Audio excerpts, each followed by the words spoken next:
KaraokeBooks. Moby-Dick, or The Whale. Herman Melville. Audiobook. Chapter 94. A Squeeze of the Hand.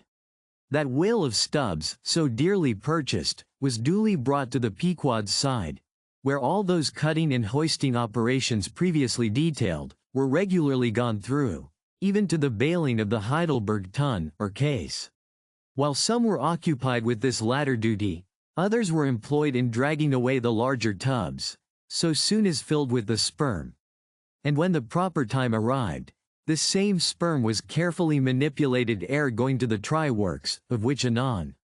It had cooled and crystallized to such a degree that when, with several others, I sat down before a large Constantine's bath of it, I found it strangely concreted into lumps, here and there rolling about in the liquid part. It was our business to squeeze these lumps back into fluid. A sweet and unctuous duty. No wonder that in old times this sperm was such a favorite cosmetic. Such a clearer. Such a sweetener. Such a softener. Such a delicious mollifier. After having my hands in it for only a few minutes, my fingers felt like eels and began, as it were, to serpentine and spiralize. As I sat there at my ease, cross-legged on the deck, after the bitter exertion at the windlass, under a blue tranquil sky, the ship under indolent sail, and gliding so serenely along, as I bathed my hands among those soft, gentle globules of infiltrated tissues, woven almost within the hour, as they richly broke to my fingers, and discharged all their opulence, like fully ripe grapes their wine, as I snuffed up that uncontaminated aroma, literally and truly, like the smell of spring violets. I declare to you, that for the time I lived as in a musky meadow. I forgot all about our horrible oath. In that inexpressible sperm, I washed my hands and my heart of it. I almost began to credit the old Paracelsian superstition that sperm is of rare virtue in allaying the heat of anger. While bathing in that bath, I felt divinely free from all ill will, or petulance, or malice, of any sort whatsoever. Squeeze. Squeeze. Squeeze. All the morning long, I squeezed that sperm till I myself almost melted into it. I squeezed that sperm till a strange sort of insanity came over me, and I found myself unwittingly squeezing my co-laborers' hands in it, mistaking their hands for the gentle globules. Such an abounding, affectionate, friendly, loving feeling did this avocation beget, that at last I was continually squeezing their hands, and looking up into their eyes sentimentally, as much as to say, "Oh, my dear fellow beings, why should we longer cherish any social acerbities, or know the slightest ill humor or envy? Come, let us squeeze hands all round, nay, let us all squeeze ourselves into each other. Let us squeeze ourselves universally into the very milk and sperm of kindness. Would that I could keep squeezing that sperm forever. For now, since by many prolonged, repeated experiences, I have perceived that in all cases man must eventually lower, or at least shift, his conceit of attainable felicity. Not placing it anywhere in the intellect or the fancy, but in the wife, the heart, the bed, the table, the saddle, the fireside, the country. Now that I have perceived all this, I am ready to squeeze case eternally. In thoughts of the visions of the night, I saw long rows of angels in paradise, each with his hands in a jar of spermaceta. Now, while discoursing of sperm, it behooves to speak of other things akin to it, in the business of preparing the sperm whale for the try-works. First comes white horse, so called, which is obtained from the tapering part of the fish, and also from the thicker portions of his flukes. It is tough with congealed tendons, a wad of muscle, but still contains some oil. After being severed from the whale, the white horse is first cut into portable oblongs ere going to the mincer. They look much like blocks of Berkshire marble.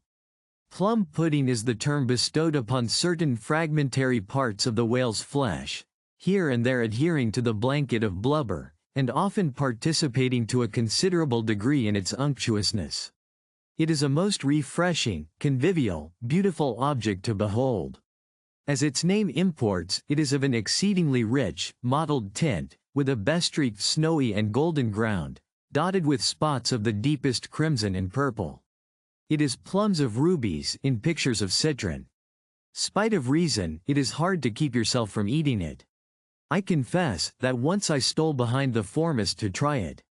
It tasted something as I should conceive a royal cutlet from the thigh of Louis le Gros might have tasted, supposing him to have been killed the first day after the venison season, and that particular venison season contemporary with an unusually fine vintage of the vineyards of Champagne.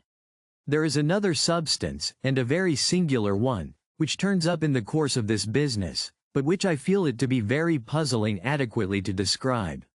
It is called slobgullion, an appellation original with the whalemen, and even so is the nature of the substance.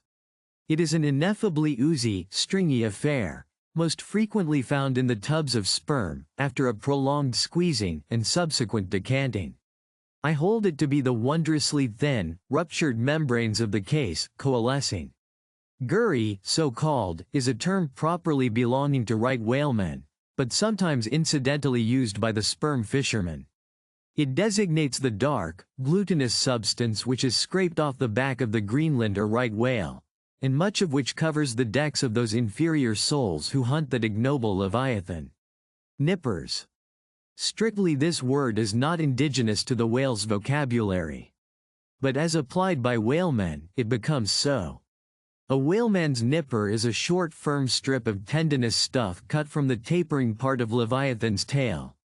It averages an inch in thickness, and for the rest, is about the size of the iron part of a hoe. Edgewise moved along the oily deck, it operates like a leathern squilgee, and by nameless blandishments, as of magic, allures along with it all impurities.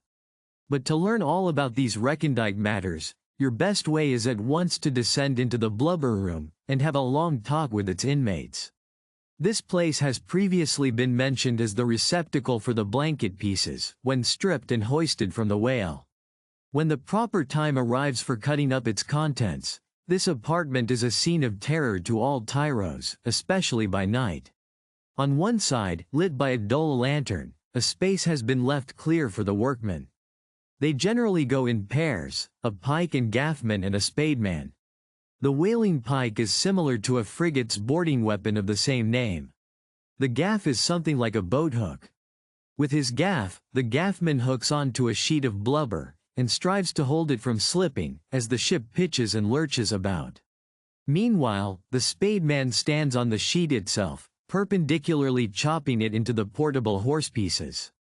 This spade as sharp as hone can make it. The spademan's feet are shoeless. The thing he stands on will sometimes irresistibly slide away from him, like a sledge. If he cuts off one of his own toes, or one of his assistants', would you be very much astonished? Toes are scarce among veteran blubber room men. If you liked what you heard, please subscribe to the channel.